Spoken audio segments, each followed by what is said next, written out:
Psaume 15. Garde-moi, mon Dieu, j'ai fait de toi mon refuge. J'ai dit au Seigneur, tu es mon Dieu. Seigneur, mon partage et ma coupe, de toi dépend mon sort.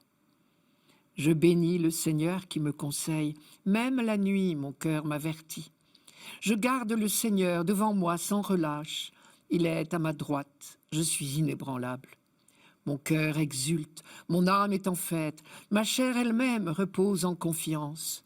Tu ne peux m'abandonner à la mort, ni laisser ton ami voir la corruption. Tu m'apprends le chemin de la vie, devant ta face débordement de joie, à ta droite éternité de délices.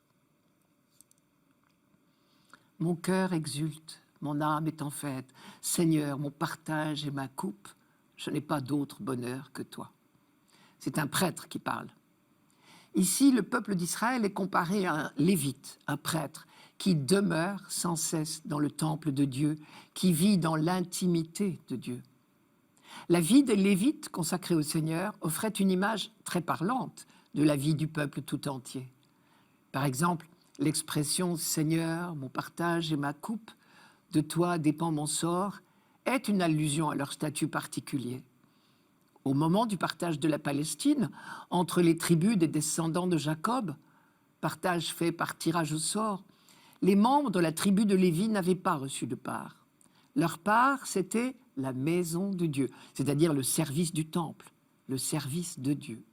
Leur vie tout entière était consacrée au culte. Ils n'avaient pas de territoire.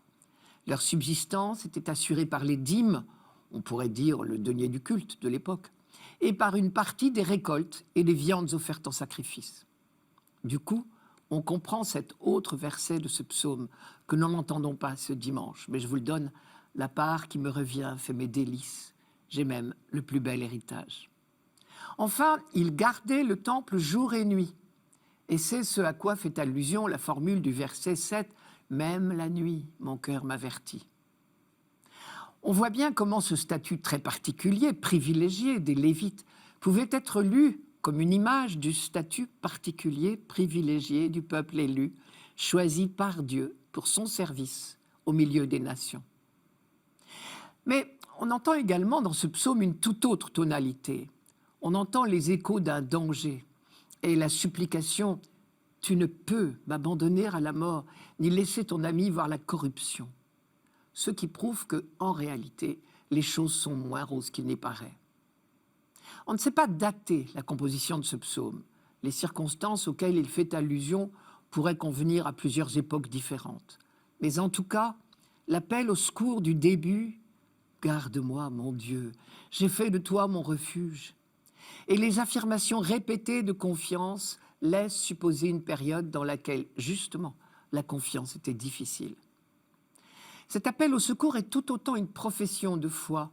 Il traduit un combat terrible, le combat de la fidélité à la vraie foi, c'est-à-dire le combat contre l'idolâtrie, le combat de la fidélité au Dieu unique.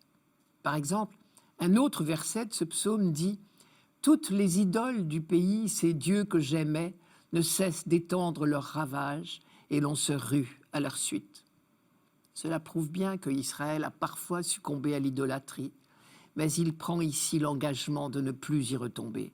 L'affirmation « J'ai fait de toi, mon Dieu, mon seul refuge » traduit cette résolution. Et du coup, on comprend mieux combien l'image du Lévite est parlante. C'est une manière de dire, en choisissant de rester fidèle au vrai Dieu, le peuple d'Israël a fait le bon choix qui le fait entrer dans l'intimité de Dieu.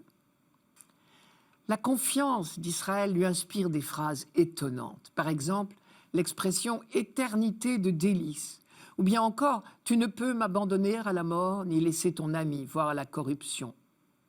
On peut se demander, quand le psaume est écrit, est-il déjà confusément une première amorce de la foi en la résurrection ?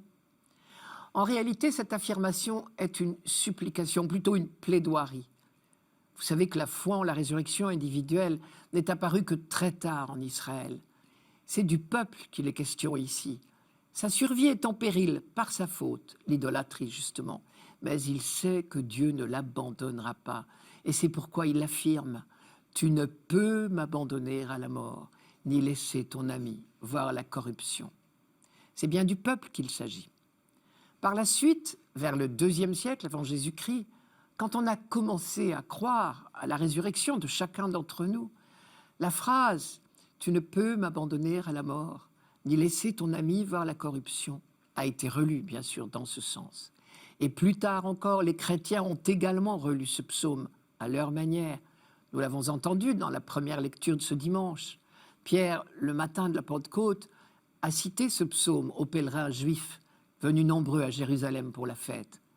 Pour leur montrer que Jésus était bien le Messie, Pierre leur a dit, quand David composait ce psaume et disait « Tu ne peux m'abandonner à la mort », sans le savoir, il annonçait la résurrection du Messie.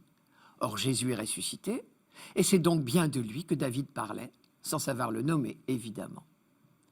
Nous avons là un exemple de la première prédication chrétienne adressée à des Juifs, c'est-à-dire comment les premiers apôtres relisaient la tradition juive en y découvrant tout à coup une nouvelle dimension, l'annonce de Jésus-Christ.